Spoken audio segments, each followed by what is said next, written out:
그렇게 흔들리던 삼성전자가 오늘 아침 다시 고개를 들었습니다.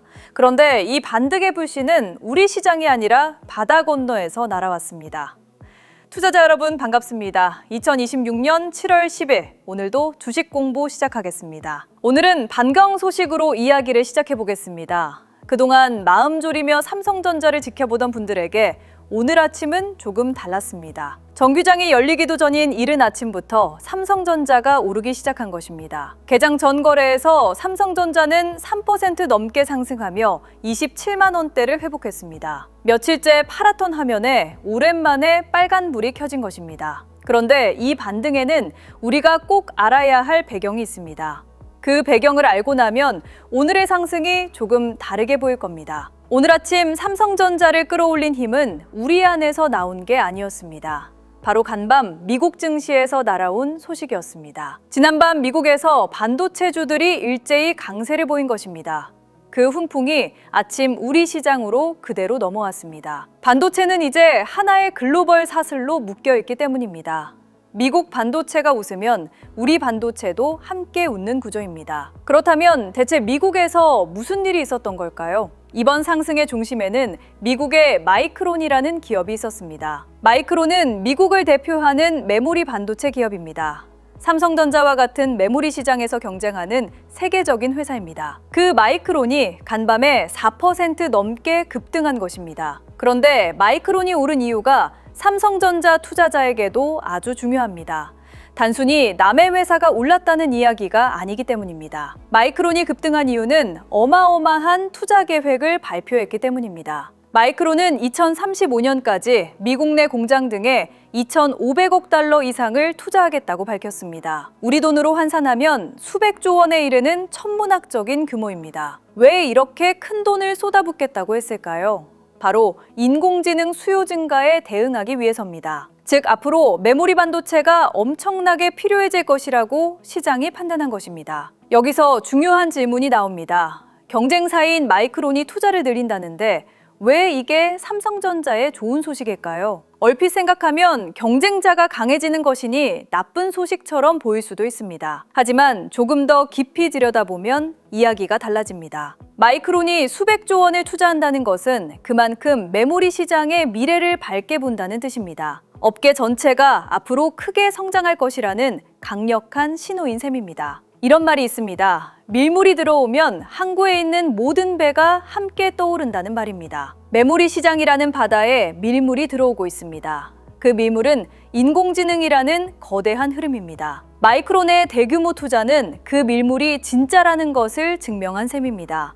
그리고 이 밀물이 들어오면 그 바다에 떠있는 삼성전자라는 배도 함께 떠오릅니다. 경쟁사의 투자 소식이 오히려 업계 전체의 성장을 확인해 준 것입니다. 그리고 삼성전자는 바로 이 메모리 시장의 세계적인 강자입니다. 인공지능 시대에 꼭 필요한 고성능 메모리에서 삼성전자는 다시 앞서 나가고 있습니다. 메모리 수요가 폭발할수록 삼성전자가 누릴 목도 커집니다. 마이크론이 미래를 밝게 보고 투자를 늘린 그 시장에 삼성전자가 이미 든든히 자리 잡고 있는 것입니다. 그러니 오늘 아침의 반등은 단순한 기술적 반등이 아닙니다. 업황에 대한 기대가 되살아난 의미 있는 반등인 것입니다. 오늘 아침 훈풍은 마이크론 하나만의 이야기가 아니었습니다. 간밤 미국에서 여러 반도체 관련 기업들이 함께 올랐습니다. 브로드컴이 3% 넘게 올랐고 인텔도 2% 넘게 상승했습니다.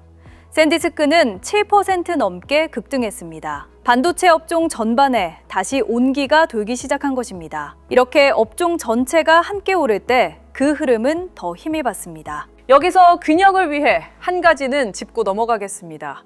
간밤 미국에서 모든 반도체주가 오른 것은 아니었습니다. 인공지능 반도체의 대표주자인 엔비디아는 오히려 5% 넘게 하락했습니다. 반면 또 다른 기업 AMD는 5% 넘게 올랐습니다. 같은 반도체 안에서도 종목마다 방향이 엇갈린 것입니다. 이건 무엇을 의미할까요? 시장이 인공지능이라는 큰 방향은 밑되 종목은 선별하기 시작했다는 뜻입니다. 종목마다 방향이 엇갈린다는 것은 투자자에게 중요한 신호입니다.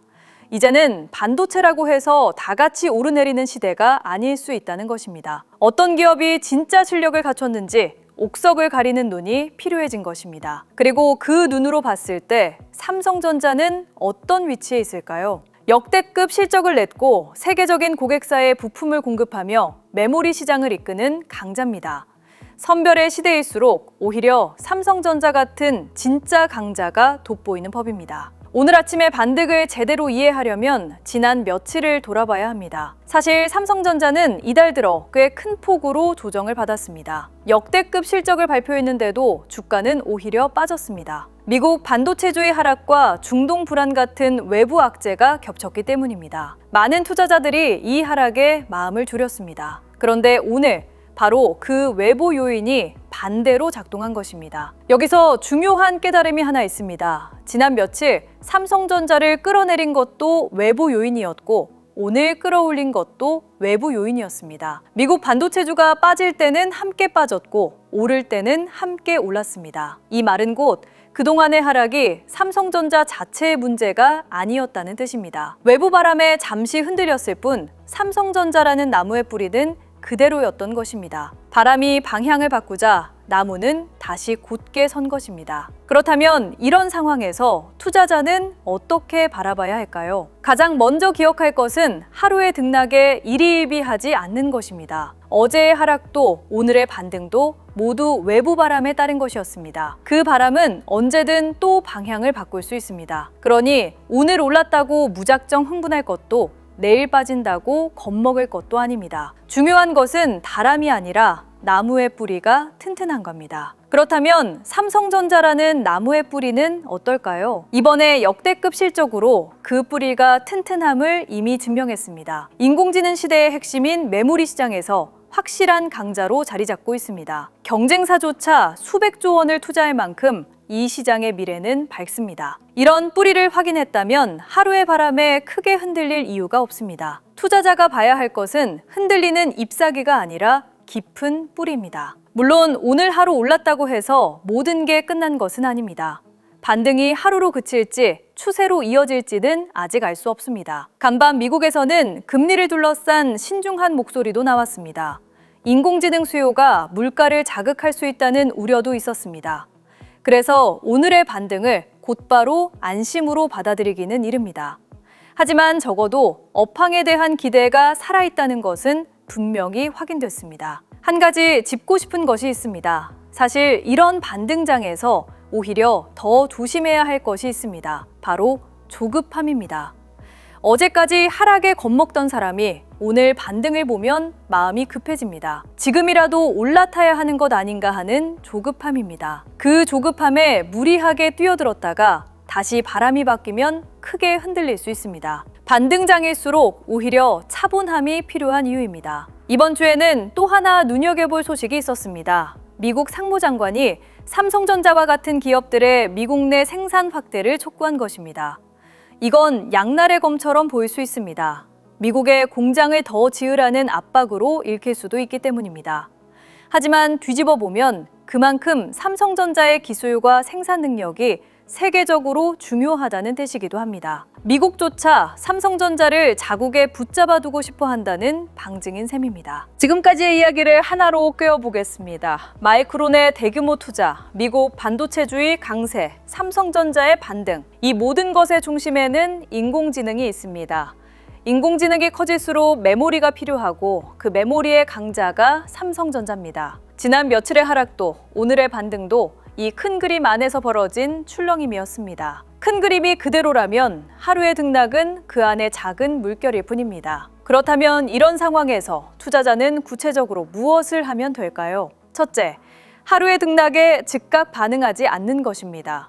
오늘 올랐다고 서둘러 따라 사고 내일 빠졌다고 서둘러 파는 것을 멈추는 것입니다. 둘째, 삼성전자의 본질이 그대로인지를 확인하는 것입니다. 실적과 메모리 경쟁력이 여전하다면 하루의 등락은 소음일 수 있습니다. 셋째, 감당할 수 있는 범위 안에서만 움직이는 것입니다. 이 세 가지만 지켜도 많은 실수를 피할 수 있습니다. 앞으로 무엇을 지켜보면 될지 정리해 보겠습니다. 첫째, 미국 반도체주의 강세가 며칠 더 이어지는지입니다. 둘째, 외국인 투자자들이 삼성전자를 다시 사들이는지입니다. 셋째, 인공지능 관련 투자와 수요 소식이 계속 나오는지입니다. 넷째, 하반기 메모리 가격이 실제로 오르는지입니다. 이런 신호들을 차분히 지켜보면 오늘의 반등이 진짜인지 아닌지가 점점 선명해질 것입니다. 지난 며칠을 돌아보면 흥미로운 사실이 하나 있습니다. 똑같은 하락과 반등을 겪었는데 어떤 사람은 크게 흔들렸고 어떤 사람은 담담했습니다. 그 차이는 정보의 양이 아니었습니다. 두 사람 모두 같은 뉴스를 봤습니다. 차이는 하루의 바람에 휩쓸리지 않을 자기만의 축이 있느냐 없느냐였습니다. 축이 있는 사람은 뿌리를 받고 축이 없는 사람은 잎사귀만 받습니다. 폭락에도 흔들리고 반등에도 조급해지는 이유, 그 뿌리는 하나입니다. 바로 자기만의 판단 기준이 없기 때문입니다. 기준이 없으면 아무리 많은 정보를 알아도 결국 감정에 끌려다닙니다. 오늘 같은 반등장에서조차 기준이 없으면 조급함에 흔들립니다. 흔들림의 진짜 이유는 정보 부족이 아니라 기준의 부재였던 것입니다. 오늘의 반등은 반가운 소식입니다. 하지만 이 반등이 우리에게 주는 진짜 교훈은 주가가 올랐다는 사실이 아닙니다. 어제의 하락도 오늘의 반등도 모두 외부 바람에 따른 것이었다는 사실입니다. 그 바람에 매번 휩쓸릴 것인지 아니면 뿌리를 보며 담담할 것인지 그 선택이 결국 우리의 투자를 완전히 다르게 만듭니다. 오늘의 반등을, 그 선택을 돌아보는 계기로 삼으시면 좋겠습니다. 오늘 이 영상이 남겨야 할 것은 삼성전자를 사라거나 팔라는 말이 아닙니다. 하락이든 반등이든 그 어떤 바람 앞에서도 흔들리지 않을 나만의 기준이 필요하다는 사실입니다. 주가가 빠졌다고 겁먹지도 잠깐 올랐다고 흥분하지도 않는 것. 그 균형을 잡아주는 것이 바로 자기만의 투자 기준입니다. 나만의 투자 기준이 있어야 시장에 흔들리지 않는다는 말은 바로 이런 순간을 위해 존재합니다. 여기까지 오면서 한 가지는 분명해졌을 겁니다. 우리가 흔들리는 이유는 정보가 부족해서가 아니라 축이 없기 때문이라는 것입니다. 오늘의 반등도 축이 있는 사람에게는 차분한 하루였고 없는 사람에게는 조급한 하루였습니다. 그렇다면 이제 남은 것은 하나입니다. 바로 그 기준을 직접 세우는 일입니다. 바람에 휩쓸리지 않고 뿌리를 보게 해줄 흔들리지 않는 나만의 기준. 바로 지금 이 순간 여러분은 그 기준을 세울 준비가 되셨나요? 자, 여기서 투자자분들한테 솔직히 말씀드리겠습니다. 오늘 보여드린 이런 속사정, 다음 경기가 뭔지, 거기서 난 어디쯤 서 있는지 이런 걸 큰 손들은 진작에 들여다보고 조용히 자리를 잡아둡니다. 반대로 우리 같은 개인들은 그 다음 패가 뭔지 들여다볼 새도 없이 남들 파니까 덩달아 팔고 나서 늘 한 발 늦게 후회하게 되죠. 왜 이렇게 늦을까요? 정보가 없어서가 아닙니다. 오히려 요즘은 정보가 넘쳐나죠. 다만 그 쏟아지는 소식 중에 뭐가 진짜 중요한 신호이고 어떤 게 그냥 소음인지 이걸 가려내 하나로 꿰어볼 기준이 우리한텐 없는 거죠. 큰 손들은 그걸 전담하는 사람을 따로 두고 재산을 불립니다. 결국 이 기준의 차이가 처음부터 판을 가르는 겁니다. 게다가 더 뼈아픈 차이가 하나 더 있습니다. 우리가 가진 돈이 한정돼 있다는 점이죠. 큰 손들은 판단이 한 번 늦어도 다른 데서 매우 여유가 있습니다. 그런데 우리는 한정된 돈으로 한두 번만 잘못 들어가도 다시 바칠 여윳돈이 없는 거죠. 그래서 정보를 챙기는 것보다 그 한정된 돈을 어디에 어떻게 나눌지 그 기준을 잡는 게 훨씬 더 중요합니다. 결국 이 시장에서 살아남는 건 정보가 많은 사람이 아니라 자기 기준이 있는 사람입니다. 그래서 이번엔 큰맘 먹고 두 가지를 함께 준비했습니다. 하나는 전자책입니다. 투자자가 대체 뭘 어떻게 해야 수익을 낼 수 있는지 그 길을 처음부터 끝까지 7개의 기준으로 정리한 책이죠. 또 하나는 AI 주식 기준표입니다. 복잡한 시장을 매일 대신 분석해서 오늘 뭘 지켜봐야 하는지 한눈에 보여주는 도구죠. 기준을 왜 세워야 하는지는 전자책이, 그 기준을 매일 어떻게 적용하는지는 기준표가 채워주는 겁니다. 먼저 전자책부터 말씀드리죠. 제목은 잃지 않는 투자자의 7가지 기준입니다. 감이 아니라 기준으로 수익 내는 법을 담았죠. 개인이 왜 늘 한 발 늦는지, 사기 전에 뭘 점검해야 하는지, 언제 담고 언제 덜어내야 하는지, 그리고 폭락장을 어떻게 기회로 바꾸는지까지, 특히 투자금 규모에 따라 전략이 완전히 달라야 한다는 걸 300만 원부터 5억 원 이상까지 구간별로 나눠서 정리해뒀습니다. 내 돈이 어느 구간인지 보고 거기에 맞는 스탠스만 지켜도 절반은 성공인 셈이죠. 그 다음은 AI 주식 기준표입니다. 쓰는 법은 정말 간단합니다. 첫째, 아침에 한번 열어보세요. 전날 시장에서 어떤 신호가 나왔는지, 오늘 주목할 자리가 어디인지 AI가 정리해두는 걸 확인만 하면 됩니다. 둘째, 신호만 보시면 됩니다. 지금이 담을 자리인지, 지켜볼 자리인지, 비중을 줄일 자리인지 어려운 차트 해석 없이 신호만 보고 판단하실 수 있죠. 셋째, 본인 투자금 단계에 맞춰보세요. 소액이면 소액에 맞는 기준, 큰 돈이면 그에 맞는 기준이 따로 표시되니까요. 하루 딱 5분, 그거면 충분합니다. 공부할 시간이 없는 분일수록 오히려 더 필요한 도구인 셈이죠. 여기서 딱 하나만 분명히 짚고 넘어가겠습니다. 이거 절대 리딩방 가입이 아닙니다. 유료 결제도 전혀 없습니다. 어느 종목 사라, 팔아라 찍어주는 곳은 더더욱 아니죠. 솔직히 요즘 그런 걸로 피해보신 분들 정말 많잖아요. 그래서 더 분명히 말씀드립니다. 돈 달라는 얘기 단 한 번도 안 나옵니다. 이건 그냥 여러분이 스스로 판단할 수 있게 기준을 잡아드리는 자료입니다. 물고기를 던져주고 돈 받는 게 아니라 낚시하는 법을 알려드리는 거죠. 부담 없이 받아보시고 도움이 안 되면 안 쓰시면 그만입니다. 그러니 정말 편하게 받아가세요. 많은 분들이 여기서 의심하시죠. 공짜라니 뭔가 있는 거 아니야? 단언컨대 아무것도 없습니다. 저는 이 채널을 키우려고 준비한 것들이거든요. 여러분이 받아가시고 도움이 됐다 싶으면 구독하고 좋아요 한번, 그리고 댓글 한 줄 남겨주시는 거, 저는 그거면 충분합니다. 그렇게 채널이 커지면 저도 더 좋은 분석으로 보답할 힘이 생기죠. 서로한테 득이 되는 구조입니다. 그리고 이 자료의 가장 큰 강점은 한 번 만들고 끝이 아니라 매일매일 새로 갱신한다는 점이죠. 시장은 하루가 다르게 바뀝니다. 오늘 맞는 얘기가 다음 주엔 안 맞을 수도 있죠. 그래서 어제 자료가 아니라 여러분이 받으시는 바로 그날 기준으로 가장 따끈한 상황을 정리해드립니다. 날짜 지난 신문은 소용없으니까요. 받는 방법은 어렵지 않습니다. 먼저 구독과 좋아요를 눌러주시고 댓글창에 구독 완료라고 짧게 한마디 남겨주세요. 그 다음 더보기란과 댓글에 있는 링크에서 간단한 양식만 작성해 주시면 됩니다. 자료 받으실 곳하고 본인 투자금이 어느 정도인지 그 정도만 표시해 주시면 전자책과 기준표를 한 번에 챙겨서 보내드리겠습니다. 진짜 부의 이동은 모두가 웃을 때가 아니라 시장이 흔들릴 때 조용히 일어났습니다. 누군가는 공포에 팔았고 누군가는 묵묵히 자기 기준을 지켰습니다. 그 선택은 몇 년 뒤 분명하게 나뉘었죠. 오늘 그냥 지나치는 분과 오늘부터 나만의 기준을 세우는 분, 1년 뒤 두 분의 자리는 완전히 달라져 있을 겁니다. 혼자 그 기준을 세우기 어려우셨다면 이 전자책과 기준표가 곁에서 함께 해드리겠습니다. 오늘이 그 출발선이 되었으면 합니다.